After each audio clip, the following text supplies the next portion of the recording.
Hello everyone, Dan Swift here, founder and CEO at Numentum, and welcome to the Speaker Series, where we spotlight some of the most interesting minds in the world of revenue generation.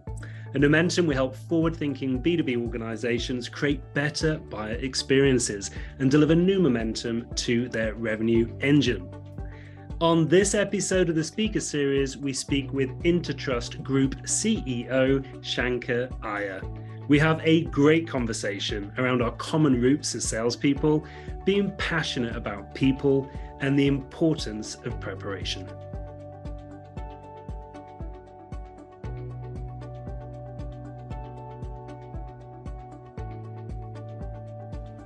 Good afternoon, good day, Dan. Pleasure to meet you. It's been a year and a half or more since we first got to know each other, and I know. Delighted to be here. Time flies, right? Well, we're going to dig into the last 18 months, but let's talk a little bit about that, actually. So we met January 2020, right? That's right, and, just before the world shut down, right? Before it all went a little crazy. So why don't you start us off? Why don't you tell us a little bit about Intertrust and maybe just some of the things that you're prioritizing right now as the CEO? Great. So as you may have heard and know that Intertrust is an expert administrator in providing services to the financial services, multinationals and corporates. Mm-hmm. In very simple words, we define ourselves through three words: enablers, navigators, gatekeepers. We enable companies to do business in various jurisdictions.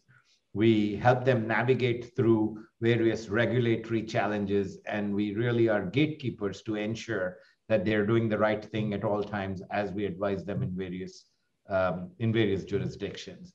We do this through a mix of people who know the business, have local knowledge, through a global delivery model that is the process, and technology that we leverage, which is a constantly innovating aspect of our business. And really much of what I'm focused on and helping to drive the vision and the strategy of the company is built around technology. Nice.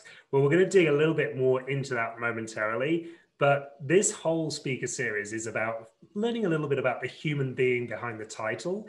And a lot of people who are going to be listening to this, they might be earlier on in their careers. So let's just call it out. Careers are seldom linear, and I'm keen to dig into your experience with you. So, Shankar, what was your first job? Wow. My first job was selling refrigerators to a market in India. Uh-huh. And here I was from a business school, having come out with great marketing programs and having read Kotler strategies on marketing, took on my first job with a large group called the Tata Group in India that then assigned me to a business unit called Refrigerator Business Unit. And my work involved going every day to a dealership network and trying to tell them that they should buy 5 more trucks of refrigerators and actually understand what it means to engage in a sale conversation. And I thought I'd have this nice, cushy marketing job in a office directing advertising agencies about strategy and numbers. But in the end, I think I got my best learning experience in going out in the field, understanding what it takes to be able to get that dealer to get an order of 5 more trucks of refrigerators ordered. And that was my first job, which was in India, in Bombay, of course. I'm smiling because my first job was door-to-door sales in the suburbs of Australia. And exactly the same thing. The things I learned doing that have stayed with me all the way through my career. It was one of the hardest experiences. I echo that. I was about to say it was one of the hardest experiences of my life, but I think it helped build me into thinking about things that I would have otherwise not thought about, because it was real life world experience, talking to absolute strangers. And there was a big gap in that I'd come from an educational environment that everything was in English, and I had gone through studies and, all these plans, and you build all these marketing models. And I had to go to these dealerships and sit down and talk with a dealer in the local language, which was usually Hindi or Marathi. And all we would do, and I learned that over that period of time, that all we would do is order a cup of tea and talk about the world while we go through that cup of tea. And it was almost when you were ready to leave, he'd say, send me 5 trucks. And that taught me so much about what it takes, about getting to know who your customer is and understanding what they think about, rather than beginning the conversation around, we have these new features of this refrigerator. Hey, at least you got the opportunity to have a cup of tea. I was chased off most people's properties with brooms because I was doing door-to-door sales. But it was the hard, and I was no good at it, by the way. It was so difficult, but those lessons stay with me. Now I don't know much about what you did from there to when you went to founded Silverline, right? And for those listening, Silverline, the first Indian IT services company that was actually listed on the New York Stock Exchange. So before Silverline, what happened in that gap career-wise? Yeah, so just to put it right, I didn't found Silverline. I went to work for Silverline. I was an employee, but came to the US as employee code 001. I was the first employee. The company already was in the business of providing IT solutions, and really the gap was I did my early education in solid state electronics and bachelor's and master's in physics. Then did a master's in business, and I thought I would enter the world of coding and computers and do programming, and that is how I started at Silverline, only to know very quickly that I loved the people a lot more than engaging with a screen and a keyboard and a hard disk and all of that. And soon moved on from what was supposed to be a programming job to people, sales, HR, operations, and various aspects. So while I started as an employee in Silverline in USA, I had the opportunity to grow with the company to various roles in various parts of the company. And eventually, when I parted, I had the opportunity to, just before that, to ring the bell at NYSE, list the company. And then we went through a merger, which was the time that I got thinking about other ideas and moved on to creating Viteos. And before we get to Viteos, so with Silverline, you mentioned it just there, that you experienced lots of different areas of the business.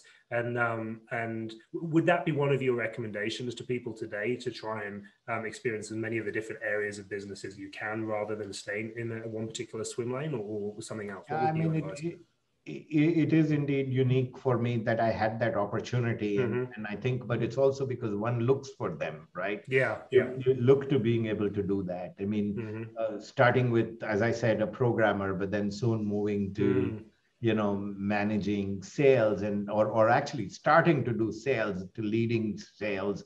And there was a point in my career where I had an opportunity to jump into running HR for the company, which I thought was, again, a people aspect. You're looking at it just from an inward versus an outward view of things. And I ran HR for about 2 years.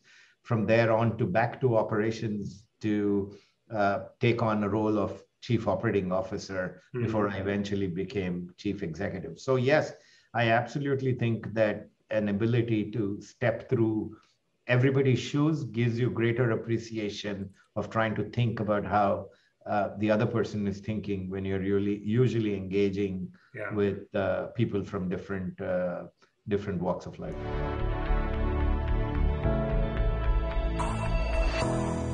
As I was in Silverline, I mentioned to you, definitely enjoyed that ride, going from employee code 001 to we were probably 2,800 people when I parted. And it occurred because there was a merger, there was an opportunity for another CEO. And in that conversation, I was pursuing something that I wanted the risk-reward ratio a lot more in my favor, to take a challenge and start a company that really went after a proposition of how do we create efficiency for customers. My first business plan was about really fairly broad and ambiguous about wanting to create value in the financial services space.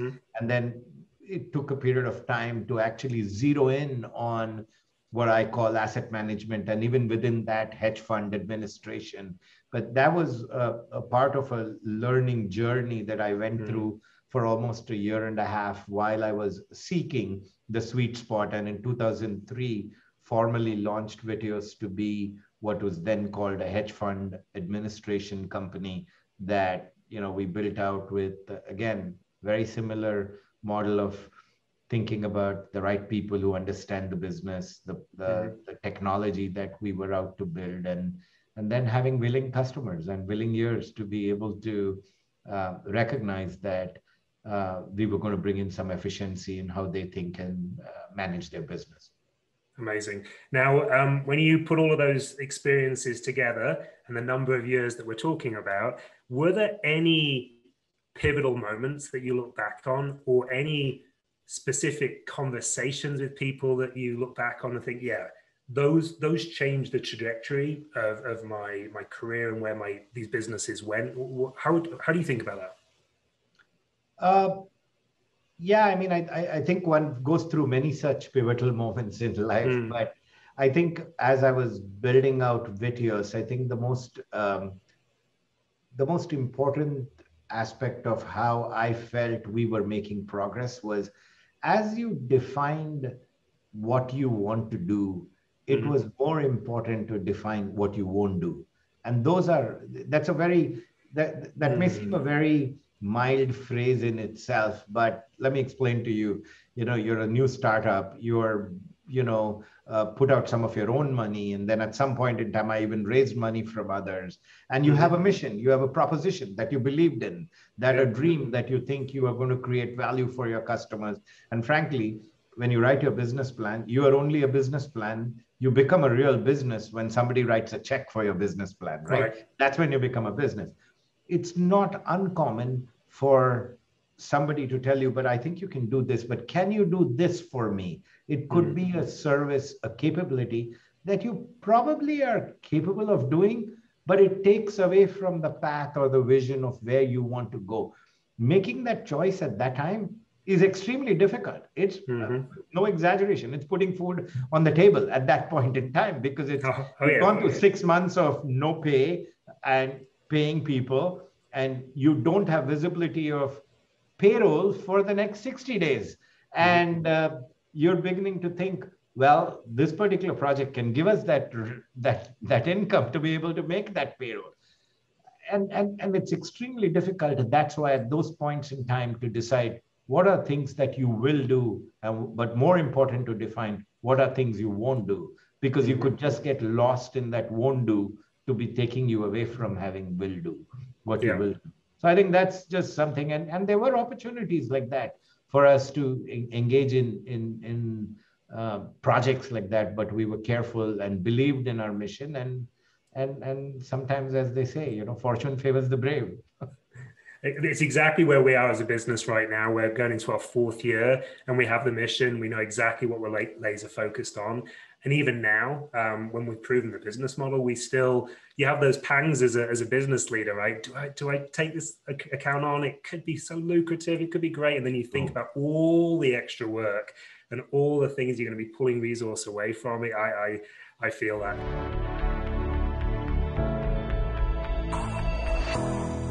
Let's pivot a little bit. I want to learn a little bit about the passion. So clearly you are. What drives you when it comes to business, and outside of business? What are you passionate about? I think I mentioned something earlier where I talked about, I did an education that I could very well have been a programmer and gone to continue to become. I think people are my passion. And that's what I meant when I said I moved away from not being just stuck in front of a computer, but engaging with people.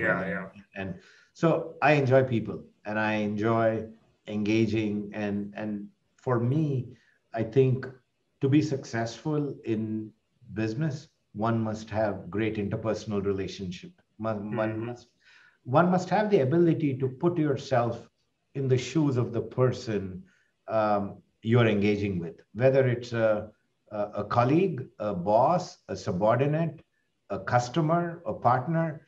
And I think the more often you're able to think like the person you're engaging with in terms of what they're thinking and what is the value in it for them, I think you will find successful, meaningful relationship, which really is the form of business that you engage.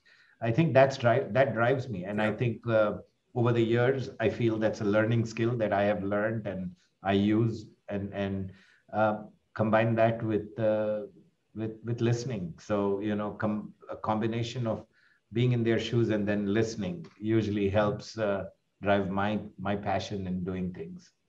And outside of work, do you have much time to have passions outside of business? I mean, I think I often hear, oh, you're the CEO, your calendar. Do you have time for it? Frankly, I make time for things that I enjoy doing, and I think it's important.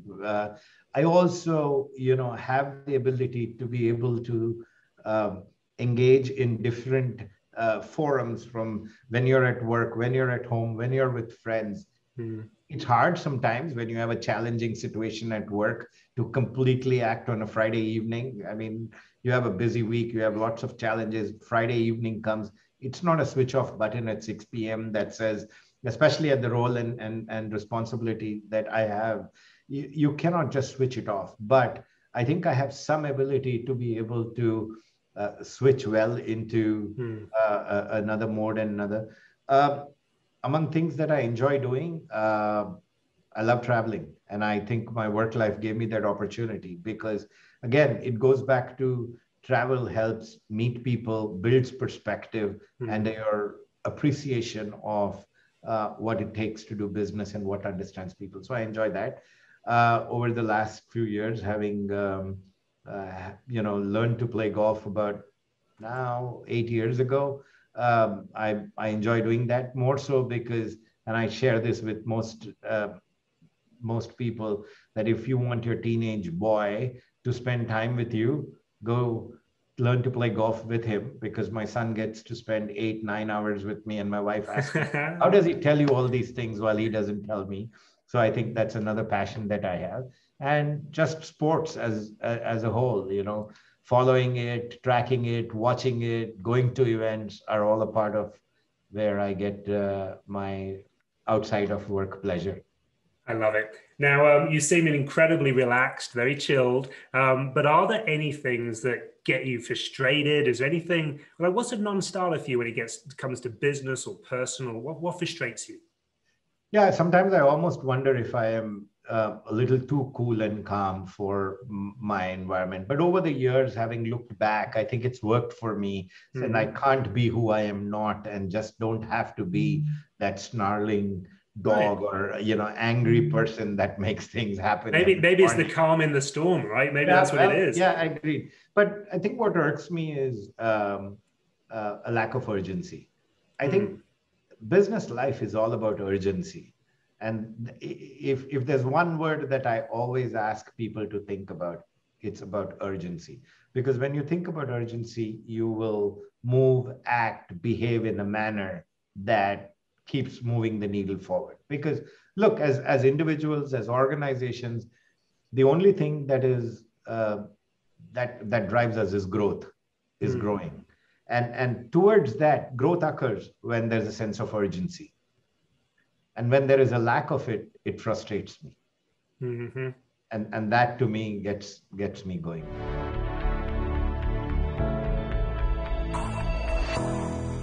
We started this conversation and we said we'd met in January 2020. And obviously we've done a little bit of work with the Intertrust organization. So in your own words, what do you feel has been the business impact that we've had? And ultimately, why did you bring us into Intertrust? Yeah. So we were fortunate to get introduced by a mutual colleague or friend. And as soon as I heard it, I was super excited because it was just around the time that Intertrust and Vitios had gotten together, and we were combining a sales organization of two organizations that were selling a different product, or at least to a different target market.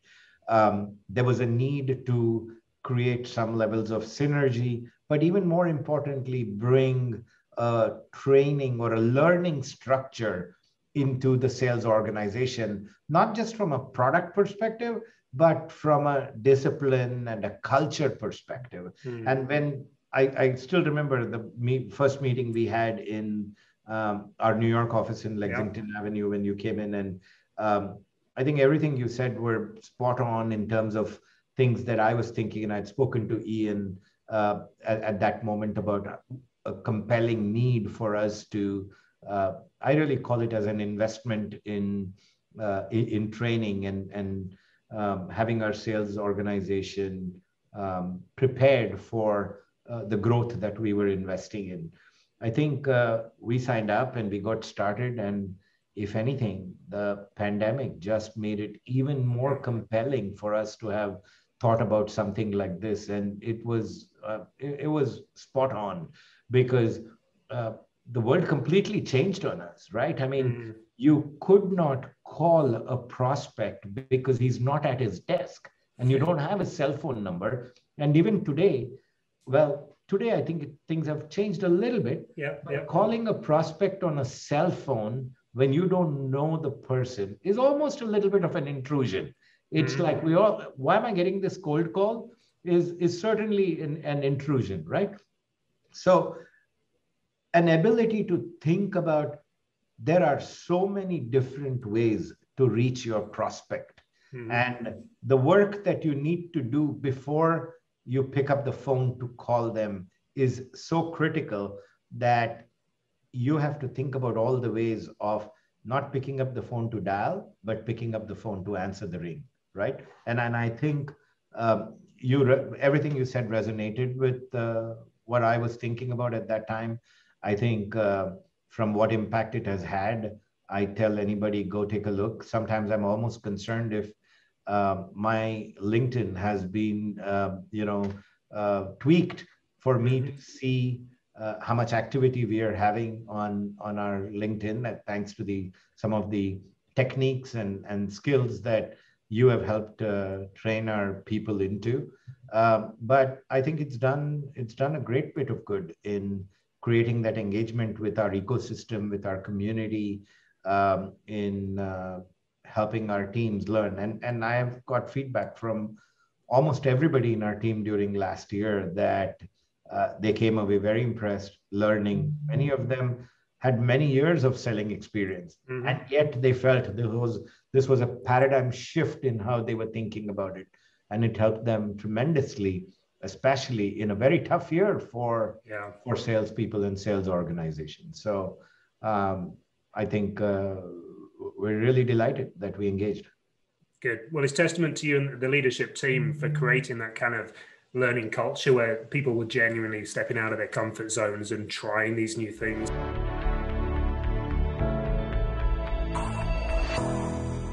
Shankar, we're going to move to a quick fire round. Okay, I've got some questions for you. Some of them might be one-word answers. Some of them you might want to take a little bit more time. I might take you deeper into some of your answers depending what you say. Oh my God. Now you're scaring me. Have a little bit of fun with it. So we'll jump straight in. You ready? Sure. Let's go. So, Shankar, who is your hero? Well, number one, my dad. He's 93.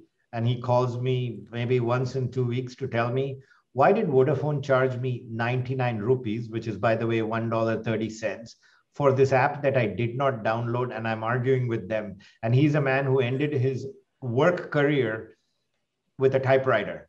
And today he's dealing with apps and pays bills. He paid more bills online before I started paying bills online. So he is my first hero and will always remain that. Of course, being a sports person, Michael Jordan has that role right up there in terms of, I grew up watching him, and basketball is a big part of what we used to watch and play.